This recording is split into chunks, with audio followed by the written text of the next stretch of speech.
So hi and hello everyone, welcome to future vision study centre. இன்றைக்கி நம்ம shorts வீடியோவில் என்ன பார்க்க போகிறோம் அப்படின்னு பார்த்தீங்க அப்படின்னா, த ஏஜ் ஆஃப் டென்னிசன் தான் பார்க்க போகிறோம். ஸோ இந்த ஏஜ் ஆஃப் டென்னிசனை என்னன்னு சொல்கிறாங்க அப்படின்னா, விக்டோரியன் ஏஜ் அப்படின்னு சொல்கிறாங்க. ஸோ இந்த ஏஜினுடைய அப்ராக்சிமேட் டைம் பீரியட் என்ன அப்படின்னு பார்த்தீங்க அப்படின்னா 1832லேருந்து 1887 வரைக்கும். ஸோ ஏன் ஏஜ் ஆஃப் டென்னிசனை விக்டோரியன் ஏஜ் அப்படின்னு சொல்கிறாங்க அப்படின்னா, இந்த டைமில் யார் குவீனாக இருந்தாங்க இங்கிலாந்துக்கு அப்படின்னு பார்த்தீங்க அப்படின்னா, குவீன் விக்டோரியா. ஓகேங்களா. ஸோ குவீன் எலிசபெத்துக்கு அப்புறம் ஒரு லிட்ரேச்சருக்கு இன்னொரு golden period, second golden period of English literature அப்படின்னா நம்ம விக்டோரியன் ஏஜை வந்து நம்ம சொல்லலாம். ஓகேவா.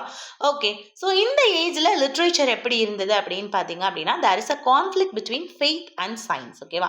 ஸோ ஒரு பாயிண்ட் ஆஃப் டைமில் கிறிஸ்டியன் ஃபெய்த் இருந்தது, பியூரிட்டானிசம் அந்த மாதிரி இருந்தது. ஒரு பாயிண்ட் ஆஃப் டைமில் சயின்ஸ் இருந்தது. ஓகேங்களா. ஸோ இன்னும் அப்கமிங் ஏஜஸ், ப்ரெசன்ட் ஏஜ்லலாம் சயின்ஸ் மட்டும்தான் இம்பார்ட்டண்ட்டாக இருக்கும், மாடர்ன் ஏஜ் இதுலலாம்.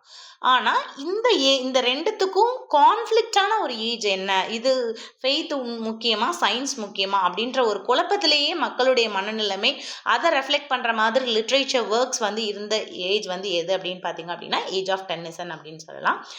இந்த ஏஜ் வந்து எதுக்கு ஃபேமஸ் அப்படின்னு பார்த்தீங்க அப்படின்னா இன்டலெக்சுவாலிட்டி. ஓகேவா. எப்படி ரொமான்டிக் பீரியடில் இமோஷன்ஸுக்கு வந்து ரொம்ப இம்பார்ட்டன்ஸ் கொடுத்தாங்களோ அந்த மாதிரி அறிவு சம்மந்தப்பட்ட விஷயங்களுக்கு இம்பார்ட்டன்ஸ் கொடுக்கறது வந்து விக்டோரியன் ஏஜ். ஓகேங்களா.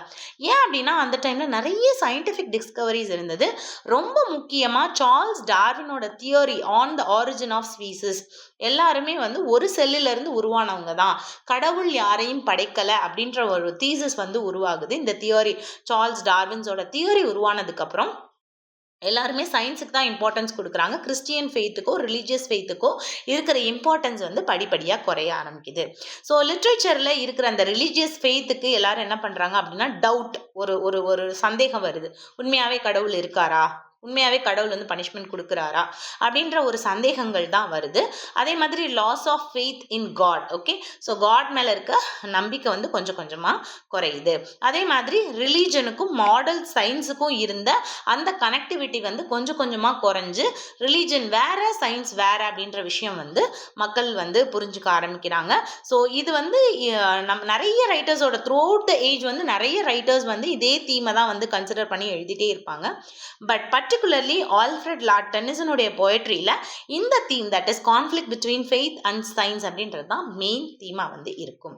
ஸோ இந்த ஏஜில் என்ன விஷயம் பெருசாக நடக்குது அப்படின்னு பார்த்தீங்க அப்படின்னா அறிவுக்கு ரொம்ப இம்பார்ட்டன்ஸ் கொடுக்குறாங்க, காடுக்கோ ரிலீஜனுக்கோ இமோஷன்ஸ்க்கோ இம்பார்ட்டன்ஸ் கிடையாது.